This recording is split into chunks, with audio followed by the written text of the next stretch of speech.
So we are the people that want to listen to what you've got to tell us. We are very interested in these particular areas that we've invited you to today, the areas in which you work. And we will be asking you questions, but if you could, first of all, as I've suggested, you start by introducing yourselves. So, Dr. Rain, if you'd like to start. Good afternoon, my name is June Rain. I'm the Director of Vigilance and Risk Management of Medicines, and my responsibility is to monitor the safety of medicines in clinical use in the UK. The operation of the Yellow Card Scheme falls within my division. Right. I'm John Wilkinson, I'm Director of Devices at the MHRA. My responsibilities extend across the whole gamut of devices regulation in the UK. Thank you very much indeed. Hello. Good afternoon, my name is Vic Foy. I'm Head of Pharmacovigilance Strategy in June's group, the medicines side, and part of my day-to-day responsibilities are the running of the Yellow Card Scheme. Right, thank you very much.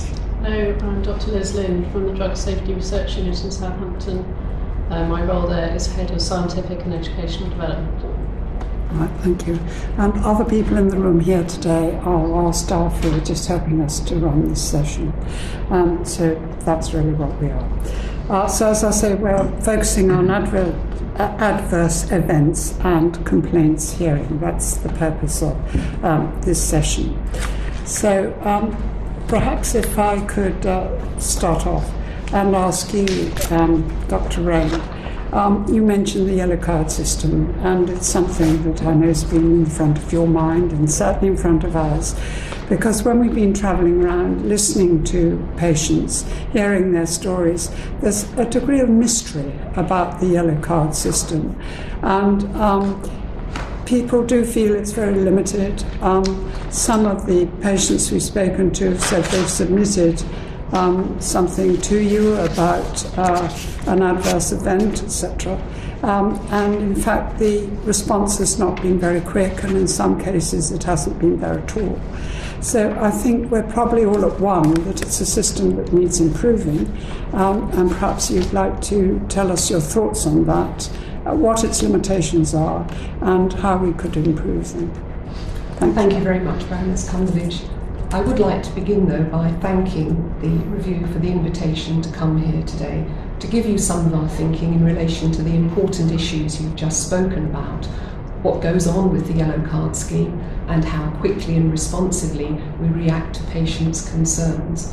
I would like first, though, to say that the MHRA wholly supports this review, its aims and objectives. We're wholly committed to strengthening the Yellow Card Scheme in the way that we listen to and respond to patients who raise concerns with us about the safety of medicines and medical devices. It is a very important opportunity for us to learn from the experiences that you've just delineated and to reset our plans. Yeah, well, thank you so much for that. And I've omitted in my introduction to ask you whether any of you have got conflicts of interest, because we need to know that. I can confirm for the review that none of us have any conflicts of interest from the MHRA. No, that's fine. All right. Sorry to interrupt, but please go on. No, not at all.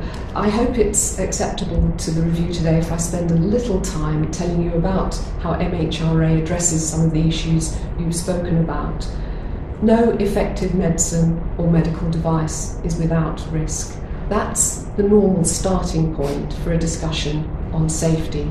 But we fully appreciate that behind that is the truth that a medicine or a medical device that is given with the intention of doing good has in fact resulted in harm. And that harm on an individual level may mean something that is really quite tragic, as you've just said.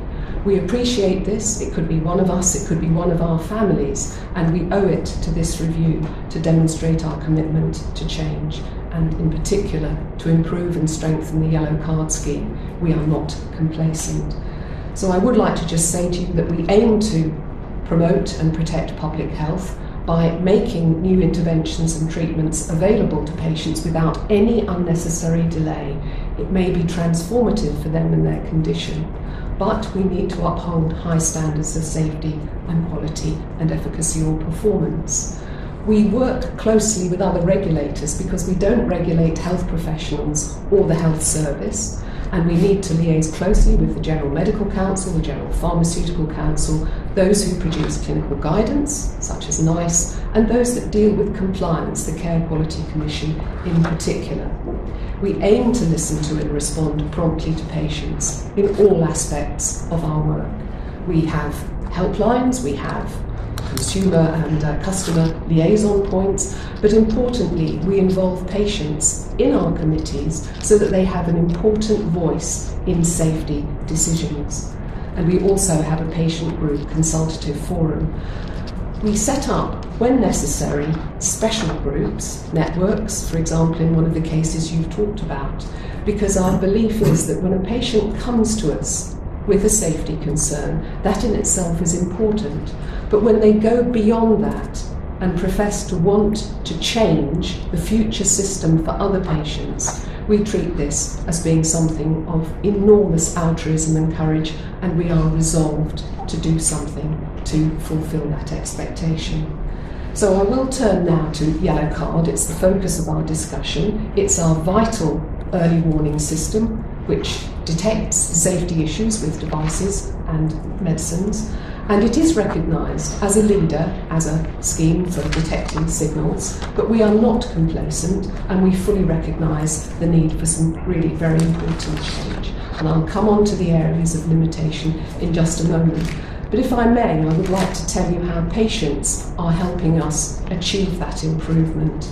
We obviously encourage reports from all branches of the healthcare professions, but patients are now our single biggest reporting group, more than GPs, more than pharmacists, more than nurses. And what they give us is enormously valuable information on how an adverse event or a side effect affects their life and that of their families. That information is woven into an assessment process, including our patient clinical record database, the CPRD. And so patients' information is vital. And just to perhaps give you an example, looking back at 2018, out of 74 new signals, 16 of those were triggered by a patient, and 30 more, and that's over half altogether, had valuable information from patients. So it is the patient scheme, it is their hotline to us. I think the other point to emphasise before we talk about the limitations that we're going on to is that patients have driven the evolution, the journey of Yellow Card. They have helped us design the electronic reporting and the app, and they're using it more than the health professionals do, in some ways leaving health professionals behind in the way that they're helping us to move forward.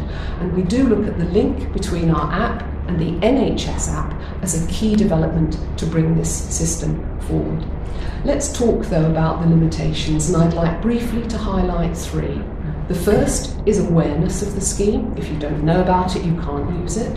The second is underreporting, particularly by health professionals who are aware of adverse incidents but don't tell us, and we don't know what we don't know. And thirdly, that it is essentially a reactive scheme. Passive it's been called, but it's essentially reactive. On awareness, we continually promote the scheme. We've just had, I think as one of your attendees told you, a massive social media campaign that's mirrored in other countries that has driven up reporting by 20%. But that's not a permanent increase. Education of healthcare professionals is supported by CPD points for modules of training in vigilance. And there are PSHE modules for school children now to start that process of education early on. On underreporting, we feel this is a really serious issue, and we have constantly worked with the professional regulators to make sure that their membership, the GMC, the GPHC, are in no doubt that learning from adverse incidents is part and parcel of a healthcare professional's duty. And I've already mentioned that linking our app with the NHS app should be in the pocket of every health professional, informing every aspect of their work.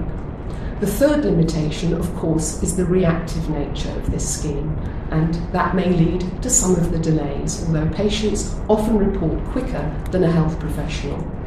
We have to strengthen signals using other data sources, and increasingly link between data sources. So our CPRD is linked with cancer registries, for example, and other data sets, ONS, so that we can look at those trends in the context of healthcare and rapidly strengthen or refute a signal.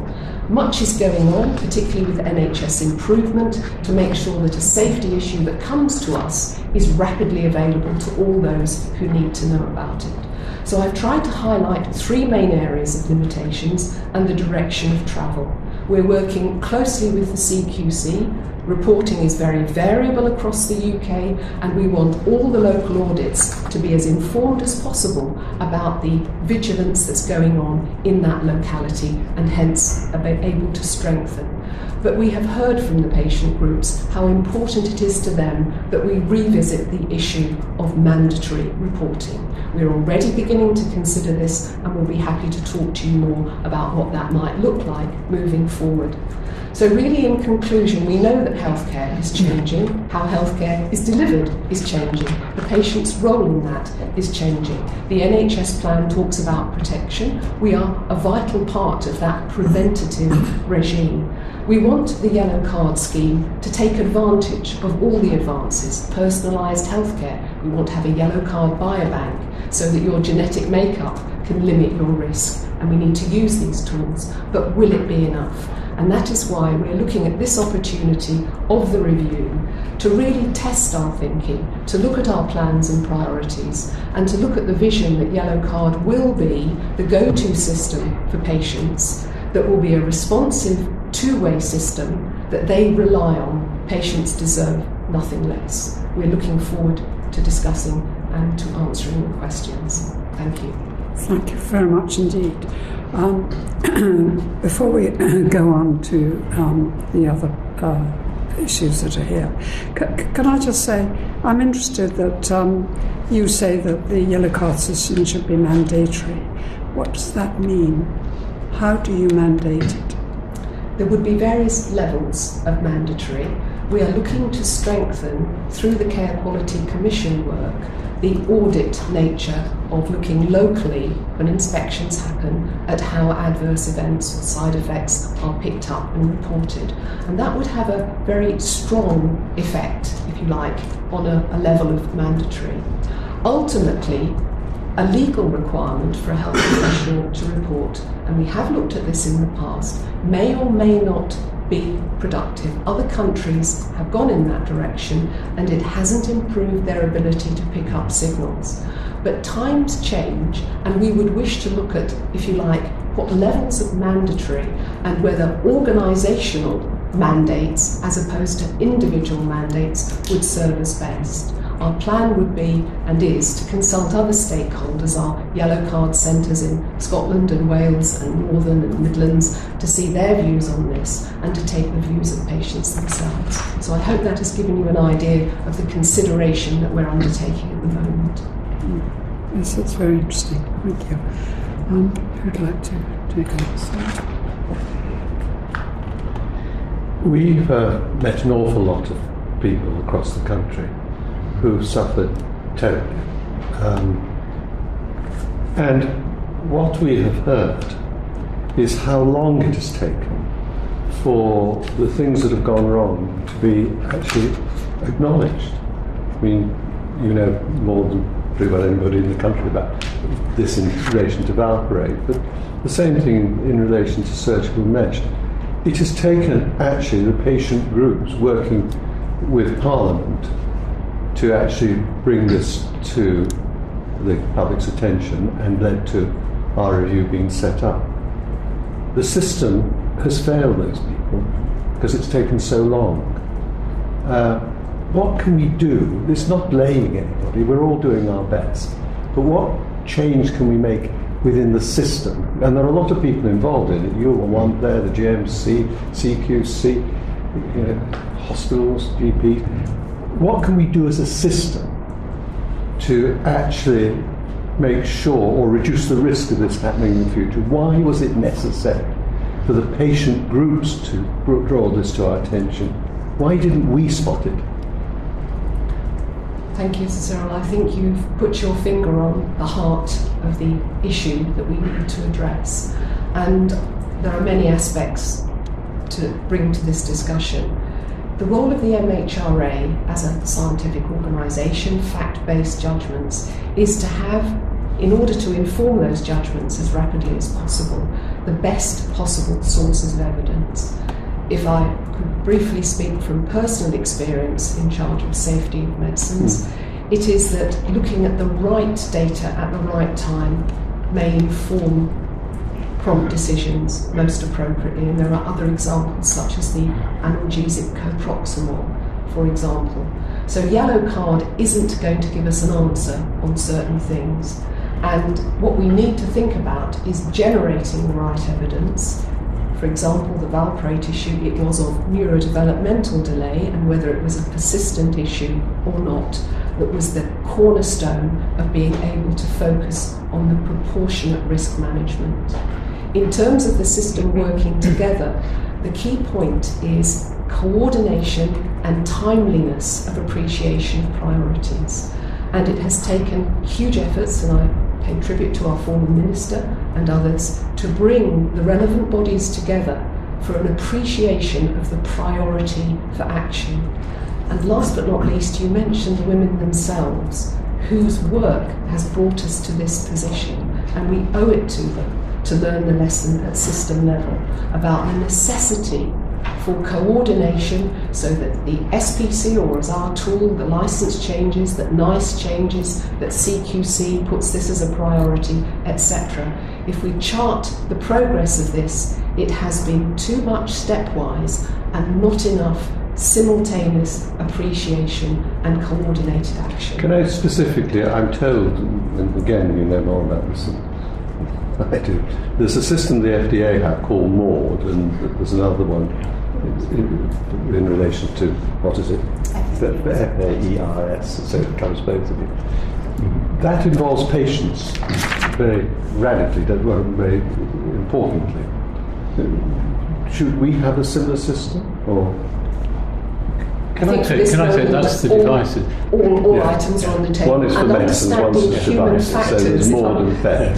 Perhaps just finish to understand human factors, which is at the heart of some of the other systems, involvement of those affected, but actually using tools such as the Behavioural Insight Unit and studies into implementation science. It is an evolving area, but I would say, given the urgency of change, that we look at all possible approaches. So what do you think of MAUD and FAERS? FAERS is for drugs. I just trying to decode it now. It's the FDA adverse it is, yes. There are strengths and limitations, but I think the ultimate change will happen when we are better at understanding what influences. So do we have anything to learn from that system? Yes. Do you have anything to learn? I think we do, and it's interesting. In the context of devices, we are frequently disappointed that we can't disclose information because of the nature of the legislation. When we were working on the negotiating table in Europe, the new European legislation, we were pushing very hard for much greater transparency in this area. We didn't get what we wanted, but the consequence of that is we're now working very hard on a voluntary scheme which sits outside of the legislation, and that maybe will help to push the system over the edge. Where does the new patient safety incident reporting system come into this? PSIMS. This is the PSIMS development with NHS Improvement. Yes, but you're working with them with this too, aren't you? I think PSIMS is absolutely critical because at the moment clinicians, members of the public, find there's an array of potential places that you can report to. And I think actually simplifying reporting, both from a technology perspective and routes for communication, needs to happen for everybody's benefit. So I think there's a consolidation, and that's what we're working on with NHS Improvement to try and see. So who is the leader of this? I mean, I sort of feel, when everyone's involved, finally, who is involved, who's in charge? Is that NHS Improvement? On PSIMS, it's NHS Improvement, yes. So you're working with them in that area, along with others. We're meeting regularly with NHS Improvement and other stakeholders who will benefit from PSIMS. It's about to go into beta testing, and we're part of that. The historical difference between the NRLS system, which is the current system there, and the adverse drug reaction reporting system or the device reporting system, is the form that is filled in isn't compatible with our form. So we've been working very closely with them. So what comes from PSIMS in the future can go from database to database, and that will benefit everybody. Because I go back to, let me finish, I go back to the point that it is the patients who brought this to our attention. It's not the National Health Service, it's not me, I'm a doctor. It is the patients and Parliament. And I think that means we've all got to ask ourselves some pretty searching questions as why did we not know about it? Perhaps to look back a little, clearly evidence accrues over time, and there are, in the 3 issues you're looking at, different aspects that are pertinent. You've mentioned valproate, Cyril, and that's a very important example of trying to look at benefit and risk. And we know it's a life-saving medicine. We would never wish to restrict access. And I think, and I mentioned it before in your presence, that if our risk minimisation continues to fail some patients, and they are telling us how well they think it's working, we need to go further. So in a sense, we are learning through this issue how a patient's input onto what level of risk minimisation is acceptable. And that's truly informing the system for the future. They've been our eyes and ears on this. Rather less than the healthcare professionals involved, who are seemingly reluctant in some cases to embrace the challenge of managing these risks. Can I ask you, you've spoken about the involvement of patients, and it seems to me this has been fairly recent. I mean, in the last decade, last 5 years, you know, how long have you actually involved patients in a face-to-face? Perhaps start with the yellow card scheme, because we realised in the early 2000s how much society was changing and how patients had much more empowerment over their treatments and conditions, and we introduced a review at that time, an independent review led by Jeremy Metters, and introduced patient reporting from 2005. And as you've seen from my description earlier, patients have been the avid reporters. They've taken up opportunities, the electronic world they made their own, and now we're seeing more signals proportionately either triggered or informed by patients. The issues around a specific safety matter have been something we look at depending on the aspect. So it may be trying to understand, first of all, what a patient or a family think is the appropriate response to their issue. I could mention perhaps a drug, Propecia, where we've looked at updating our product information with the patient's and family's involvement. That met their need. Whereas with something like valproate, it's much more complex in terms of balancing access and proportionate risk management. So in a nutshell, it's to try to look at the patient's perspective and to weave that into whatever discussion or decision-making process. When we looked very closely at antidepressants, it was patients who judged that one particular antidepressant had an unacceptable cardiac risk, and we acted on that. So it's about the contextual nature and what the patient perspective is that we aimed to do, but with, if you like, many thousands of medicines on the market and harms, we need to prioritise and devote the time. We have an engagement strategy that seeks to look at what should trigger a special network, as we have with valproate, or what should be simply an ad hoc, fairly focused discussion that perhaps will lead to an action that the family or others think is the right one.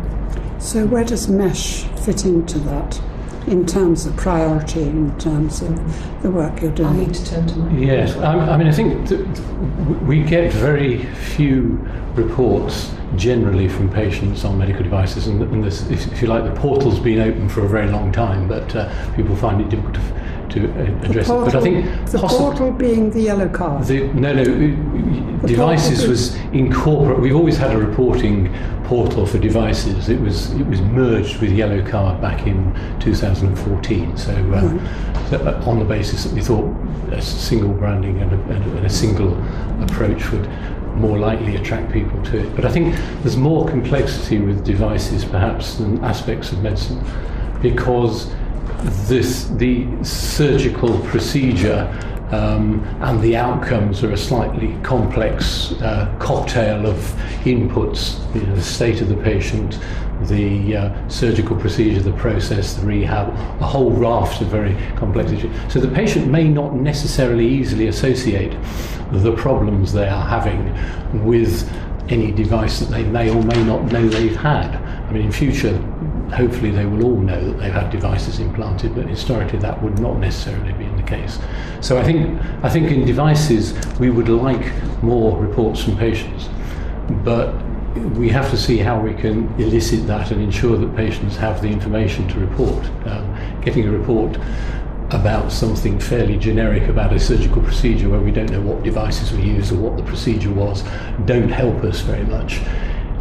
Good information which says you've got a device X and it was implanted in procedure Y gives us something to chew on. So I think the devices area is more complex, but the lessons I think are exactly the same. Patients' voices on outcomes need to be understood. And it's interesting looking at the work of areas where we have registries, the implant registries for orthopedic implants. Over the last few years, they've increasingly moved to the use of patient-reported outcome measures. And historically, you would say, well, this is a success of a failure on the basis of a set of, if you like, mechanical results. Does the hip work? Does the knee work?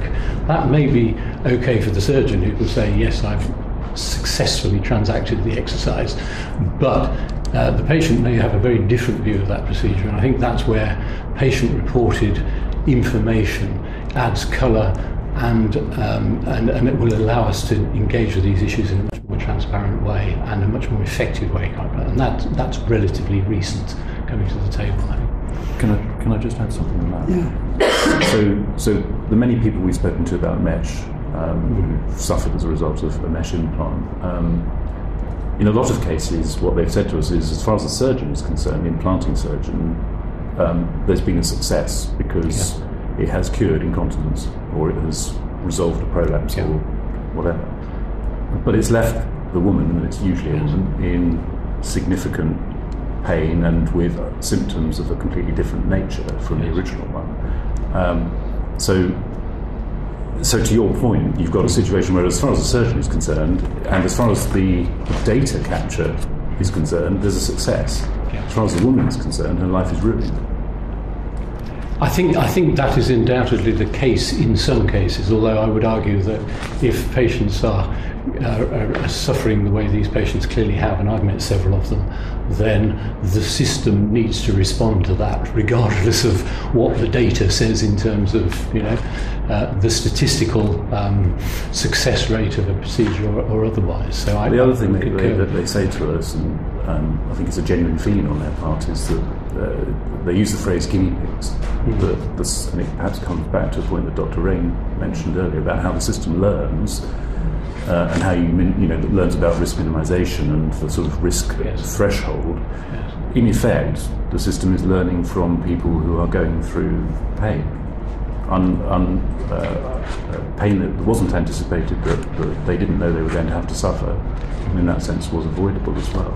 So I think to an extent that is a inevitable result of innovation in medical practice. There will be unexpected outcomes, but and most of our efforts have been, and the new legislation is really driving towards trying to improve, particularly in the devices area, risk management around that, so that actually you get very early signals if the product, procedure, and they're all entangled with each other, isn't performing as it should do. So in a case of mesh, I mean, what do you think went wrong? Because as far as no one, I think, has got an exact number of people who've been affected, but it would appear that we're talking about a very sizable cohort of people, overwhelmingly women, who've been affected by mesh that's gone wrong. presumably you wouldn't say that that's an acceptable price to pay for innovation. No, I wouldn't. And I don't think that was what I was. I don't think I was alluding to that really. But what I would say is, inevitably, there is risk associated with change and innovation and moving forward. And that's the trick for us and everybody concerned is managing that risk. And managing that risk, we have a significant role in terms of what the manufacturers do and don't do. But equally, the clinical community and NICE also play a role, because they have a role in establishing whether a new procedure, the risk profile of a new procedure is worth exploring or otherwise, and they're quite active in that space. So, I think we are. This is a particular concern for me that we are. And I think if we'd had a stronger patient voice earlier, then probably all of the parties, not just us, would have perhaps intervened in the serial ways that have been recommended by a number of looks at the problem over the years in a more concerted way. I think the patients would say that they've been trying to draw your attention to this for actually many years, and it's taken quite a long time for MHRA to actually grab this issue. But what I would like to ask you is that you mentioned the manufacturers. Can I ask you what you've done in terms of this particular device that's being inserted into women and causing the damage? What have you done with your relationship with the manufacturers? I think our evidence probably lays a lot of this out, but there's been a series of activities with specific manufacturers asking them to review their own evidence, which they have to continuously review, also look at the instructions for use so that they are continuously honing those. There's been a series of activities designed by ourselves and other regulators to try and ensure that manufacturers are fulfilling their responsibilities. The legislation that we've pushed very hard for will have a significant impact, and all of the products on the market with the new legislation will have to be recertified. So there is no grandfathering, as often happens with new legislation. Everything has to be re-looked at, and the evidence, and pass the acid test of the new legislation. So I think there are serial activities which in the long run will play out and sort this out. But the products themselves also have been iterating and evolving across the life of their use as well. So I think there's a constant vigilance in terms of what's actually going on, and we've been extolling patients and manufacturers to keep us informed, and we've been forcing information and sharing information with peers around Europe and indeed across the world in terms of what's actually happening here. So the manufacturers, you say, have their own evidence, yes, and they are sharing that with you. Yes. So what does that evidence show? Well, the evidence that we've seen, broadly speaking, is consistent with these products remaining on the market for the purposes which they describe. And you have to bear in mind that the array of applications of these products is quite wide. So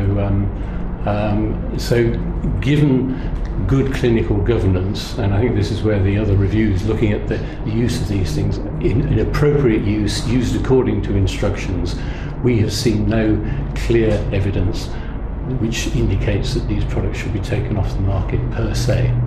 There are clinical indications for which there are often applications where there are no better use of. So if there's a product which you have anxieties about, you talk to the manufacturers, but you're not allowed by law to talk to the patients. Is that right? No, we can. We can talk to patients. We can talk to any stakeholders. So there's no constraints. When I asked that question, I think one of the issues is manufacturing reports into you of issues. Yes. what's the sort of position on those in terms of disclosing those? I think the issue I was alluding to earlier, which is the legislation precludes us from releasing information about adverse incidents and dialogue with manufacturers specifically. So when there is an anxiety about a product and you talk to the manufacturer, you can't share that with patients. I think in generic terms, if we have a concern, we can share that with patients. We can't, with specific manufacturers, introduce issues of our dialogue with specific manufacturers under the current legislation. Do you want to? I think there's merits. There are situations where there is merit in full disclosure real time. There are other situations where our job is very specifically to evaluate the information that we have dispassionately without distractions from the outside. I think if you look at GMC's investigation rules or the way the HSIB operates, I think essentially we have to operate the same way, and we have to evaluate as dispassionately as we can the information that we get. That would include information from patients and other parties, and that's part of the work that we have to do before we would take regulatory action. Can I come back just to the yellow card reporting in relation to medical devices? And as Baroness Cunliffe said, the women I know who we've been talking to have been very keen to get this information across. And given what we know about the outcomes of some of these procedures for some women, it has been horrendous, and it has been over a very long period of time. The yellow card as it currently exists, is that a suitable vehicle for that particular set of outcome problems? Because we are talking about someone who would not necessarily know that the operation she had today, in a year, 2 years, 6 years, is going to cause the problems that she has. And you say they don't tell us about the particular device put in them. Chances are they won't know, and no one will tell them at the time. So it's not, it's not their fault really. But sometime down the line, they've got this problem. Then they're in desperate pain, and they go and see a range of people, and they want to be able to report that. And some of these adverse events get worse with time, and they want to come back and keep on adding information to the yellow card. And then they want to get the device out, and they go to another surgeon to take that out. And what we understand is that we can't link the surgeon's removal procedure, so that's another outcome for that patient, to the original inserting procedure via the one yellow card report. Now, I don't know whether I got that right, that's what we're being told. So I sort of asked myself the question, is this vehicle actually working with that particular mesh intervention? Does it work? I think yellow card has its limitations in the context of surgical interventions which may or may not have devices involved in them. So we have our responsibilities which are defined because we are product regulators. And I think therein lies one of the issues, and that's why the PSIMS integration approach, I think, will help. Because if you have one report which goes to serial organisations, and those serial organisations work together to improve the performance of the system in the context of any intervention or any aspect of safety, then you're likely to get a better outcome than individual organisations trying to do their bit. Why is it taken so long? I mean, I remember a service with a memory, the endurance, and that's a decade ago. Why is it taken so long to set up a system where there's a central coordinating body that liaises with all the people who have responsibilities in this area? I don't think I can answer that question. June might have a better insight. She's been around longer than me in this particular space. But organisation with a memory, and in the US, to err is human. We're really looking at errors, things that go wrong. And what was the step forward for us was bringing in error into the concept of an adverse reaction, and so that has actually given us the ability to move forward. In a sense, it's looking at how the framework in which we operate needs to be adaptable as things move forward. But there was a National Patient Safety Organisation. there was a national patient safety organisation, and our role particularly was to support that work. You remember the boy that had vincristine into his spine, to say there should be never events, that should never happen, and that systems had to adapt. And that's really where we are at the moment, working closely with CQC about the kind of things that once recognised should never happen. In a sense, I think what we've been hearing about with the mesh and linking people's reports, that is possible, and it's one of the advantages of bringing devices onto the yellow card platform, which I think Mick might be able to help with how we would link things. But in terms of overall... It's being done now. You're saying it can't be done at the moment? Oh, it can. Yes, we can link. If someone comes back with a follow-up on a previous report, it will all be linked. Yeah. So it's fairly routine practice in medicines that an initial report will come in, which will describe the adverse reaction. When we get that, we always respond to the reporter saying, if you have any further information, please quote the reference number and tell us. And sometimes you can get a series of what we call follow-up cases that we merge into a single master case. That's usual practice. Do you link it by the NHS number? So that no, separate reports? Because it will quite often be anonymised, and the NHS number would be an identifier. So we link it by an ADR reference number. We do ask healthcare professional reporters to provide a unique ID, which is not the NHS number, for their reference, so they can put it back into the electronic health record. Why don't you use the NHS number? That we took advice on that, I think around 2000, and we were advised by the Information Commissioner's office that would be an identifier. And But if you ask the patient, we've been there before, haven't we? Yes. If you ask the patient, though, you can do it, can't you? If the patient is the reporter, we've got their full details. So yes, but do you have a system for linking an initial report from another report coming in 6 years later if they don't refer to it? How do you link those? So that was the question. Well, yeah, we do have algorithms that run across our database every week that look at all of our reports for common features, and somebody actually reviews those cases to see if they are duplicates. So if I had an operation John O'Groats 10 years ago, and then I have a complication in Land's End 10 years later, and I put in a separate report, you will automatically link those two events even if I haven't told you that. I would hope that you provided us back with the number. That would, 10 years later would be quite rare to be able to remember the number. NHS number. But if you are the reporter, some of us were involved in introducing the NHS number. It was in order to achieve that. Of course, I do think also the public know their NHS number, but for your system, I'm not sure that they would know. That you'd have to look back 10 years ago at the number you gave them, and that would be a difficulty. It would be. But there are other factors that our algorithms search for to identify duplicate cases, such as the age, geography, the drug, the reaction, etc. All of these parameters produce a report, and as I say, somebody looks down these possible duplicates and takes a decision. I'm not sure that duplicates, these are the same. This would be a follow-up case, yes. It's a follow-up, and this is what women have told us. Yeah. I'm very conscious that we haven't actually spoken to you yet, and I'm just wondering, Dr. Lynn, whether there are any issues you'd like to bring to our attention concerning the Drug Safety Research Unit.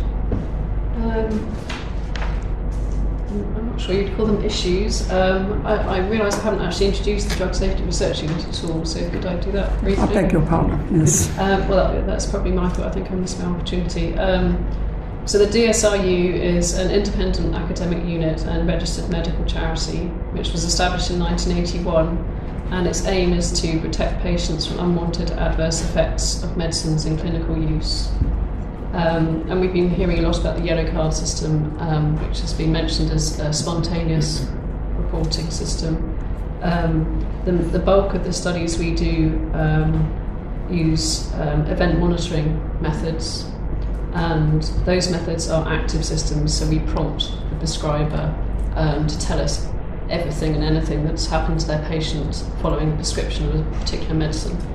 And then we collate the data from reports from maybe 10,000 prescribers, and then we, our team of research fellows, will analyse the data, and they will then determine whether or not there is likely to be a link between any events seen and the drug. So we're not asking the prescriber or the patient to suspect that there's a link. So that's sort of the key difference. So how does a drug become a medicine of interest for you? In a number of ways. Sometimes we are approached by the pharmaceutical company. Sometimes we approach them. So we do a continuous process of horizon scanning, so we're aware of which drugs are coming through development clinical trials. We're typically looking for drugs that are going to be widely used, such as anti-diabetic, anti-epileptic, antipsychotics, anti-obesity drugs, that sort of thing. And as I say, so that we will get the idea that we may wish to study a particular drug, we'll talk to the company, and if, I should say that the studies we conduct are satisfying a regulatory requirement for the company, so the company typically would have to conduct this sort of post-authorisation safety study, and we are one of the organisations in the UK that can conduct them. And they fund the They, work you do. So yes. the studies are funded by the MHRA. Yes, but the DSRU is vigorously impartial and independent. We don't endorse any drugs. And typically we tend to be the sponsor of a study, but the company is the funder.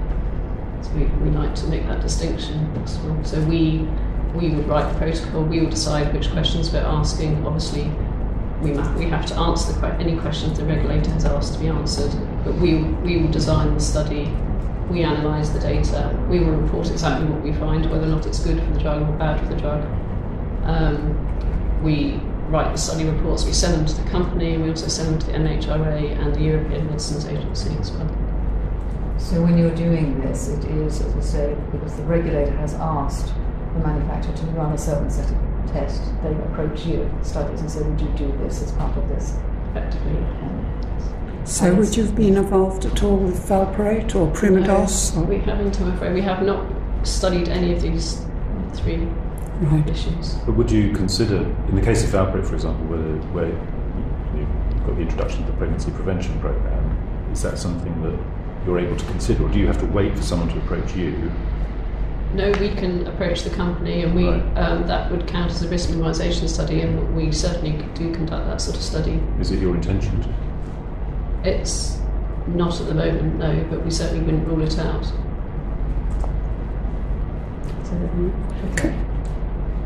Can I go back to the words that we've heard from the MHRA? Can I just ask you about registries? I think you mentioned that, Dr. Wren, at the beginning.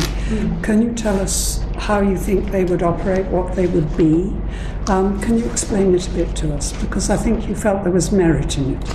Absolutely, and thank you for coming back to this. The effectiveness of registries which capture a longitudinal, a greater level of detail in someone's health journey has been invaluable, particularly when a new class of drugs has been introduced, such as the biologics, or as a patient fraternity such as the haemophilia children, where monitoring over a period of time for a specific issue such as antibodies in that case is going to be really helpful in terms of future therapeutic advice. So these are, if you like, health professional run, but now we're looking particularly at how the regulator can make good decisions from registry data. So what we're doing, and the European Medicines Agency has been in the lead here, is looking to see, are the existing registries delivering suitable data, and can we look at a common operating model whereby we get the evidence we need in a timely way. You might have heard about some of the very important new medicines for leukemia, the CAR T cells, where the European blood and marrow transplant databases will be the ones that help to monitor safety and do it, John said, real time, but in as close to real time as may be. So that's the vision that we have. When you come to a specific product, you're not so much looking to the existing health professionals who've looked at a therapeutic area. And key in our minds, of course, is the anti-epileptics. So over the years, health professionals have really been able to deliver very important evidence across the class. We're looking at valproate as a specific. Are the risk management principles being followed? And if there are children affected, what is their future health and life expectation? And so that will be an exceptional registry which is focused on this drug in this population, women of childbearing potential who are treated in this with this drug. So you would set up the registry and you would fund it? We're bringing together all interested stakeholders. We have found that a key success factor is building on the professional expertise, the outreach, and if you like, the passion of health professionals to do the best they can. So our stakeholder group includes existing health professionals who've worked in the area of epilepsy and can help us hit the ground running, as it were. We've already had one meeting, we're looking to the next. You've raised the very important question of funding.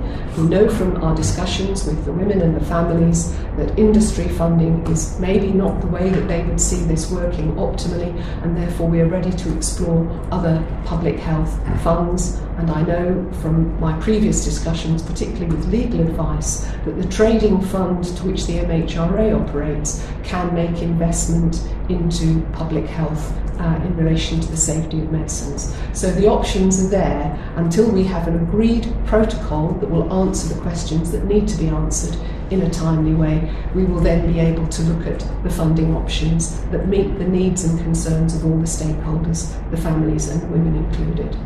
Can I just check something? When you say there's a registry as a longitudinal follow-up to people who have already been born with valproate exposure, are we talking sort of right back from people born from the 1970s onwards? Are you sort of looking at a limited cohort? The registry would be for women of childbearing potential or girls who are initiated on valproate, but our initial stakeholder meeting said, do not forget that the important aspects include the follow-up of any children. So this is for women of childbearing potential initiated. Yes, prospective. And let's not also forget, and it will have been drawn to your attention, I'm sure, that when a woman is switched to another anti-epileptic, there could be consequences that we also need to watch very, very carefully indeed. So we're at the design stage. I have a protocol in my bag, I won't go into detail, but you're more than welcome. If the review would like to have sight of any of the documentation, we're more than glad to provide it to you, because I hope I stressed at the beginning, this is the time to test our plans and priorities to get it right. Normally when we're looking at an obligation on one drug with a brand leader, we will look to the manufacturer to make full funding available, but we are very sensitive in this situation to the views of the women and the families. And if you're focusing solely on valproate, presumably that would be excluding the other anti-epileptics. And so how, as you say, when you have a woman who's on one who's then transitioned onto a different anti-epileptic, how would that work? We will need to make sure that working with our stakeholders, including the health professionals involved, that if a woman switches and there are any particular consequences, we have a plan to follow that up to. And it's why it's terribly important that, particularly with Jim Morrow and others in Northern Ireland who have a lot of experience in this area, we get the scope right, and then we have the scientific the parameters that we need to follow. We have had such good value from other registries, such as the biologics, but we do know that we need, in this case, to focus on what will answer the questions that we and the women want to have answers to. And you need the consent of the women concerned to set up a registry like that? Presumably that will be a key, and they will be key to the governance also, because we will be wanting to capture every woman or girl. So you'll be building on Dr. Morrow's registry. Very much so, and he's been very active in our stakeholder group. Thank you. Any other questions? Well, I've just got two others, if I may. So one comes back to devices and about when things have to be reported to you. Yes. So at the moment, the technical information would say we would expect potentially an adverse outcome or something in the range of this percentage.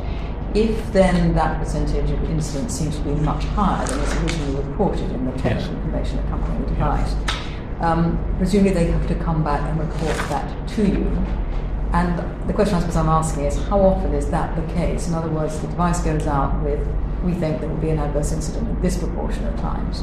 Actually, feedback seems to be much more, and that's being reported back to you. So I just wonder how often in your reports that is the situation, and you have to change the technical information and so on and so forth. I'm not sure I can, there's 600,000 products on the market, I'm not sure I can give you a definitive, but there are serial examples where manufacturers are obliged to trend report. So if there's an expectation that they will get 3% of failures and that carries on, that's fine. In a way, it's not fine because all failure is not a good idea, but it is running at the expected rate. So their obligation is, if there's a discontinuity in that trend and it steps up, they have to report to us, because that could be indicative of a number of things. Often it's a manufacturing issue which may be transient and go away. Sometimes it's more sinister than that and requires more substantial. And are you seeing more of that? That's what I'm trying to get at. It's looking over a period of time, a proportion where that happens, and you're getting those discontinuities. I think if you look at there are various drivers for all of the reporting that we get. The sheer increased penetration of complex medical devices, especially implantables, has over the last 10 years is huge. So that's a driver in itself, and the number of eligible patients. The manufacturers have certainly, as a result of significant regulatory action, become much better at reporting as well and fulfilling their obligations. So I think there's a number of drivers. A lot of it is activity based, but some of it. So I don't think I would be able to draw any conclusions about there are more problems happening in aggregate with devices than there were 10 years ago. That would be a very difficult statement to make. Certainly, explore that a little bit on. Yes, we'd be very happy to do that. Yeah. Can I just ask one more question of you, if I can, Dr. Nick? So, when you do one of these studies, you're impregnating for them, do you rely on the practitioner linking the adverse drug reaction to the drug? No, not at all. We ask the prescriber to tell us all events that has happened to the patient. Sometimes we ask particular targeted questions about particular events that we're interested in that maybe have been highlighted in clinical trials and we want to know more about. But the general aim with event monitoring is to ask for everything. So whether it's a broken arm or depression or sleeplessness or anything, even if it apparently has no link, and then we collate all that data so that in theory we should be able to detect even very rare side effects. Could I just ask a follow-up question about spontaneous reporting? So I think you mentioned, Dr. Rain, at the beginning that patient reporting has overtaken reporting by clinicians. Is that right? GPs as a group. By GPs were formerly, if you like, our cornerstone, our backbone of our system, but now, as of the last year, we've had more reports from patients. So it's as a single group, or nurses as a single group, or pharmacists as a single group. Overall, health professionals, if you add them all up, will be more. There's about 8,000 has the rate of reporting by health professionals declined? We constantly monitor this and look to see how we can influence particular groups, and Mick will have the latest data, I'm sure. We do look year on year, and our yellow card centres look at the local reporting by various health professional groups. We constantly are concerned that GPs should be reporting. They should be our main eyes and ears. In the interest of time, would it be possible to send us that data? Yes, about? Absolutely. I think it's really quite important from our point of view to understand the rate of reporting by health professionals. I can give you the highlights. Is over the last 10 years, reporting has doubled.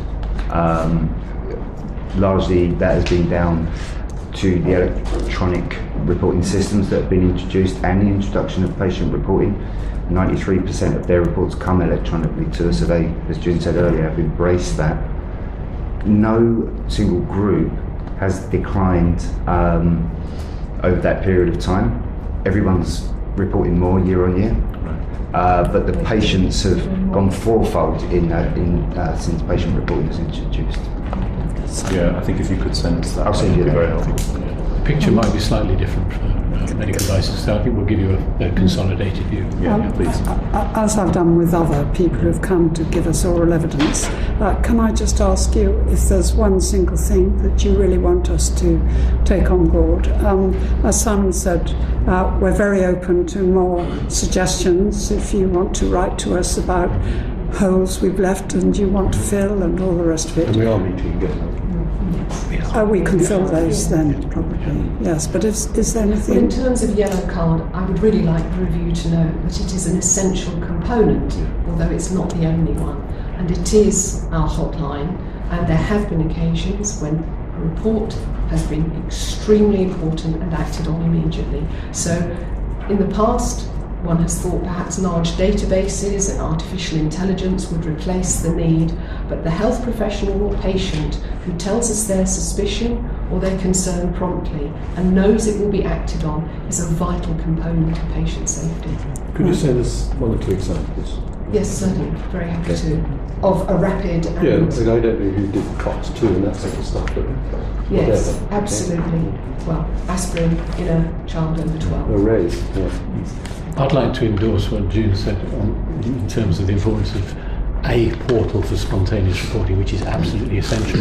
I would like to come back to you, and I will do, with more information on registries in a medical device context, because I think it's slightly different. Yeah. A lot of the principles are the same, but I'll come back with some more detail in that area, if that would be all right. Thank you. I would endorse what June has said. I think the yellow card scheme, we could do more with raising awareness of it so people know it exists. But I think the key to future success is how we integrate it into the systems that people use day by day, so that they don't have to find yellow card, that they can report from the tools that they're already using. And that integration is part of our plans. Thank you. Dr. Lynn? Just briefly, the Drug Safety Research Unit has conducted studies on reasons why drugs have been withdrawn for various time periods, most recently from July 2012 to December 2016. And our finding for that most recent study was that out of the 18 drugs that had been withdrawn from use, 17 of them were due to spontaneous reports and published case reports. That's very That encouraging. shows the value. Can you send us that too? Yes, certainly. Well, thank you so much. Thank you for coming, and we look forward to seeing you again. Yes. Thank you. Thank you. Thanks very much.